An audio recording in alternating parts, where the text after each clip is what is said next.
Hello, it's a Sunday again. My name is Mang and welcome to my podcast, The Truth About Us, a channel where you will hear about the everyday things that you know very well, but discussed in a way that puts you more in control.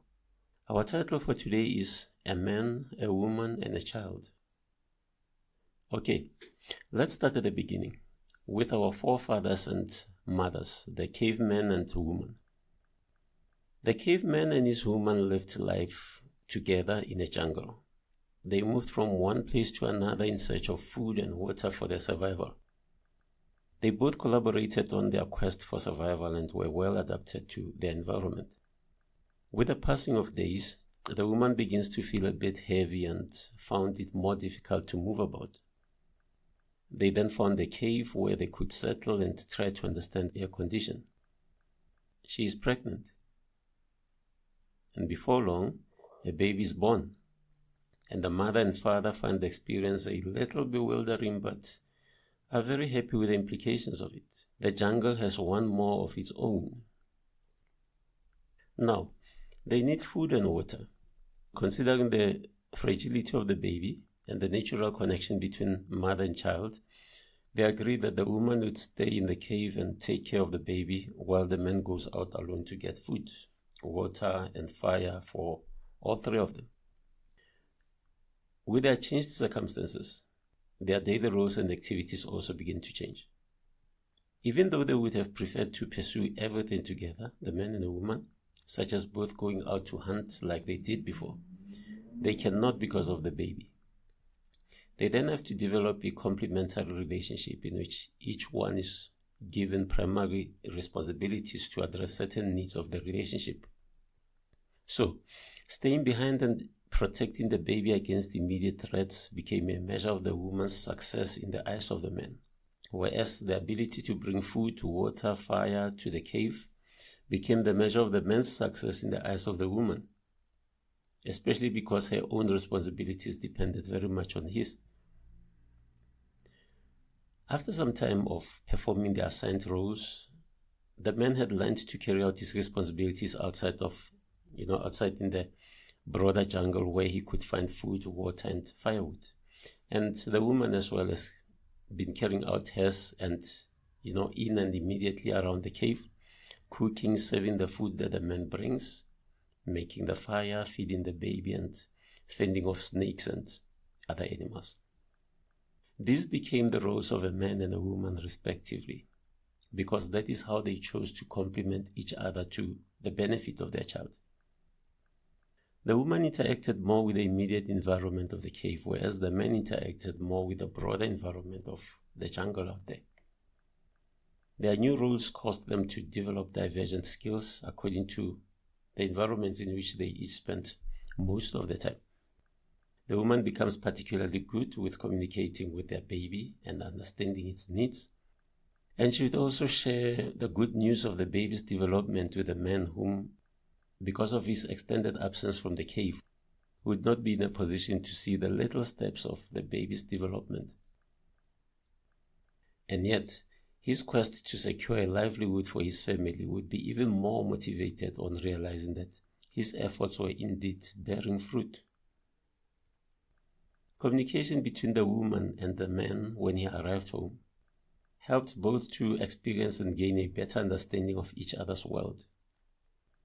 The things they each went through during the day in their separate but mutual pursuit of happiness. But however, that does not give them much knowledge of the challenges they each have to go through separately. And as a result, they are not clueless about each other's reality, and it is because of this sharing of information that they could find how else to help each other in ensuring that their individual responsibilities are carried out. Now, due to the challenges in the broader environment of the jungle, on some days the man would come back home without any success, and the household would suffer for that. And since this would have a negative impact on the woman's own responsibilities, she would be more determined to find ways to help him to secure the family's needs, to a point of wanting to venture out herself out of the cave to help him with the hunt. Fast forward to the man and woman of today. The cave has now turned into a house. The woman is a wife and the man is her husband. Hunting has changed into working for money and buying groceries, household supplies, and paying the bond. The wife is still primarily responsible for the children and the household, and the husband continues to venture out to work. However, the difficulties in meeting some of the household needs due to insufficient resources led the woman to also venture out into the workplace to try to help her husband in securing the livelihood for their family. She finds a job, and with that money, she affords to pay someone to help with what has become her predominant responsibilities in the household. And just like with a caveman and woman, the reason why even modern parents choose to assume their complementary roles with each other is because they both acknowledge their joint responsibility towards their child and know that when each one does their part, the other is also enabled to do what they're expected to do.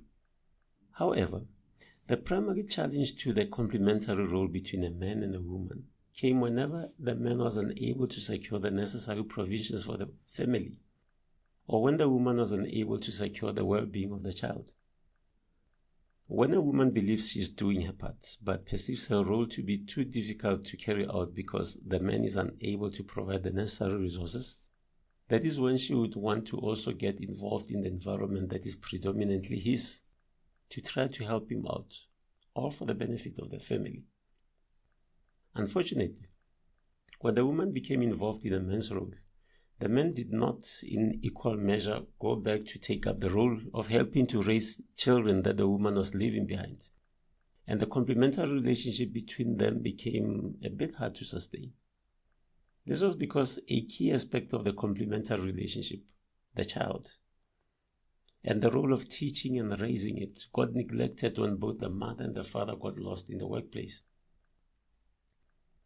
Their presence in the same environment, away from home, instead of it continuing to be complementary, changed to becoming more competitive. The man competed with his wife for a better salary, since he saw the provision of economic resources to his family as his primary and almost exclusive role.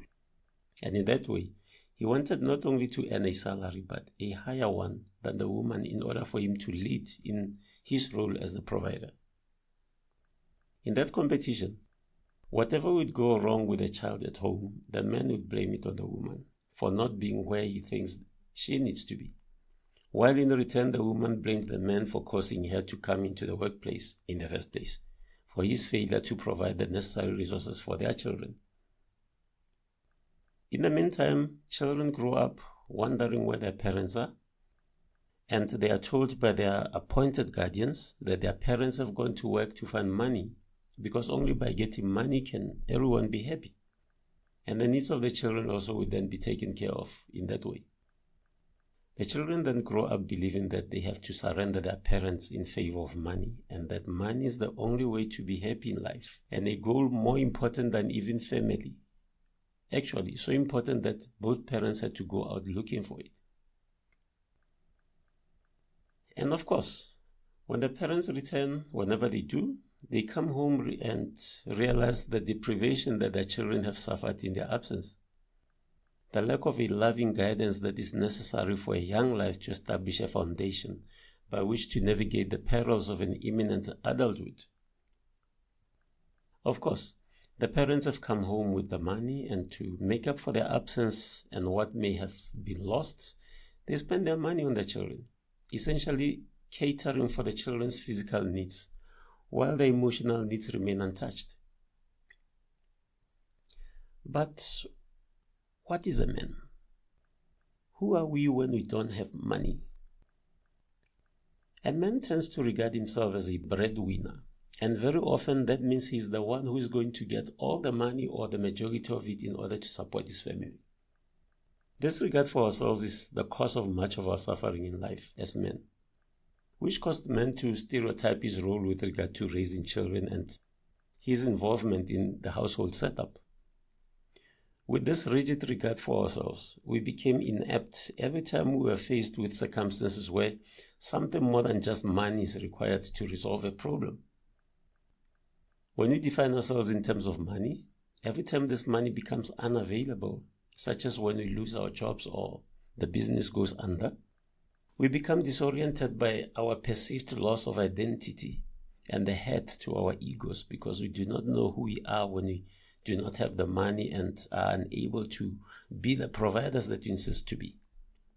And any other role that you may try to assume in that state, we cannot do well because we bring to it the hurt that comes with the belief that we have lost who we are.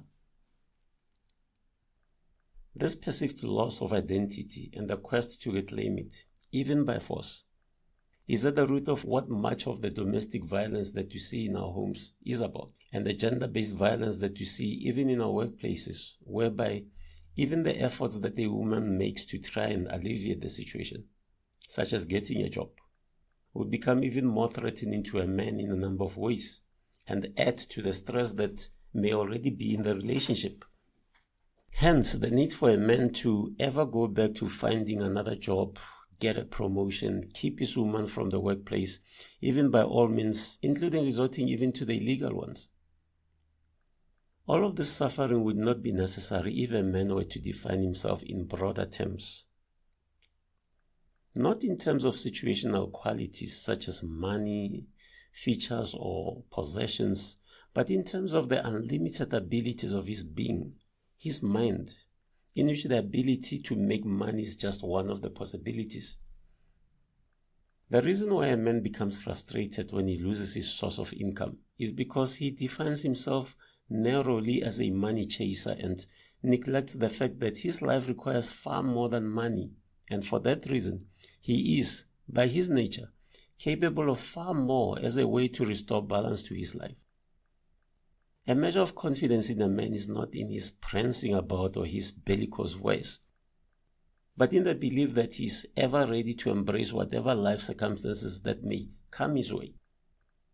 Not because he will have enough provisions for that, such as savings in a bank account, but because he believes in his ability to understand any situation once he's close enough to see what it is, and to then know what he needs to do based on what is presented to him. A man's confidence needs to be in his mind, in the fact that it is ever available regardless of all else that may be absent. The mind is the most important aspect of our humanity, which directs even the movements and actions of our bodies, and to develop it is the only way to prepare for any possible eventuality in life. Our needs in life are endless, and each one has a better way for meeting it. For that reason, we need to develop the mind that we have always suppressed when we regarded ourselves as mere money chasers, where we thought every solution in our lives requires this money. For our relationships to remain meaningful and sustainable, we need to develop the creativity required to create the options that we need by which to be and to make happy. When we are in a relationship only for the sake of money and fail to find more other reasons that make it worthwhile, its existence becomes threatened whenever the money becomes unavailable, and a relationship can only remain happy for as long as there is money. Only when we are mindful of the purpose of happiness in our relationships are we able to realize that there are just many possibilities of attaining this happiness, even beyond what money can make available. The key to human happiness is in understanding that we are all bodies with minds, and that in that relationship, the mind is the primary reality that determines how we experience things and the meanings we give to them. This is how we become emotional and may even act on the basis of that emotion, even when it is just a feeling in us. The more we get too focused on the physical ways of relating, the more we ignore the emotional aspects in our relationships, and before long, we lose their purpose and meaning. The same way that you could buy someone a gift because it's expensive, even though it may not address the more urgent needs of that person for whom we are buying it. Why? Because when we bought it, we thought more about its price and maybe how to impress other people with the things we can afford, instead of the needs of the person for whom we are buying the gift. Any goal that we ever set for ourselves, whether the pursuit of money, to learn a skill or a sport, teaches us how to think and behave in accord with it. In that way, The way we think and behave when you aspire for money would be different to when we want to sustain a loving relationship. To sustain our relationships, we have to be willing to learn how to relate, and we can only relate meaningfully with others through our minds, as meaning in the mind, instead of just with physical things. Marriage, just like with all other activities, thrives with creativity. You will live with the same person, hopefully for the rest of your life, and possibly in the same house. And you will have a certain number of children who will keep coming back home from wherever they had gone to during the day, every day. You will have the same woman involved in almost every aspect of your life. Essentially, many things will remain the same with much of your life. However, sameness creates monotony and boredom. Both are signs of lack of creativity, where we would rather settle for the little happiness that is available than make the effort to continue creating more. Unless if we compensate for sameness in one area by being more creative in others, we run the risk of depleting the happiness that comes with whatever we are doing, and before long, it no longer fulfills us. This is the same in our relationship. The reason why we could stay in the same relationship for a very long time with another person, or stay in the same house, a place, or want the same things every day is all due to the fact that we continue to change other things for that relationship to remain the same. We learn new abilities to do things we never could do before. We change our clothes and hairstyles. We paint the walls a different color and eat various meals at different places around the house or the backyard, among others. The happiness that comes with this variety makes us continue to experience each other or our house and environment differently, and the more we do, the more we want to continue to be together or being in that same place. By developing the creativity to find happiness in a variety of ways, we create a relationship environment in which any form of unhappiness that sets in may be made up for by the many other ways of being happy that are available. Even more, we learn to think and to explore the various perspectives of a relationship, something that allows us to find even more novel and sustainable solutions to our problems. To create this variety of experiences, we need to use our imaginations instead of resorting to money. Money limits us to the physical ways of expressing affection, as well as limits our relationships to the availability of it. The imagination, on the other hand, places no limit to how we could use the different aspects of our environment to create happiness, especially in how it can give meaning to things and even transmute how we experience them. The call for equality of a man and a woman is a call to the man to believe that he also has the ability to adjust to any reality that is beyond the one that he has structured and defined for himself, that he can offer more than just what he has identified himself to be. Maybe the best example of change that a modern man has is a modern woman. She's born with a first name and a last name and grows with them, ever knowing that should she get married, she would have to change her name to someone else's, get uprooted from the familiar place that she knows and move somewhere else to start a new life with the people who speak a language that she could hardly understand and yet would have to learn. And with the power that society, the law, and religion continue to give to her husband, even in her marriage, she may not have the influence she needs to steer her life towards her happiness, but to embrace all that her husband embraces and make peace with her new way of life. With such abilities to adapt to change, life ceases to be shocking because we expect it to be shocking and adapt that attitude. A man can take care of his woman and children's emotional and physical needs without much need for money or power if he could realize that a woman and children, just like himself, are in pursuit of happiness in life. The greatest gift a man could give is to help them to find this happiness in however they define it to be. When he knows this, he would realize that there are more ways of making happy and money is just one of them, but not the only one. He would cease to identify himself more with money, but instead with the unlimited potential of his imagination and the unlimited possibilities to be and to make happy. In your relationship with a woman, Just know that the primary reason she's in a relationship with you is that she wants to be happy. And she wants to achieve that happiness with you. Use money to make her happy if you have it. But beyond that, find ever more ways to love your spouse.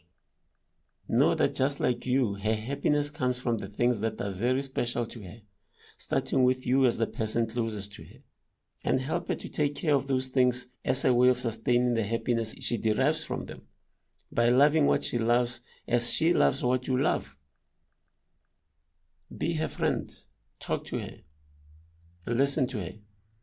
Let her share her burdens in life with you, and let her know that there's only one purpose for your presence in her life, and that is to make her happy, to encourage her, to make her believe in herself as a self-sustaining and fully able human being who has so much to choose from, but still chooses you because you continue to be relevant to every aspect of her life.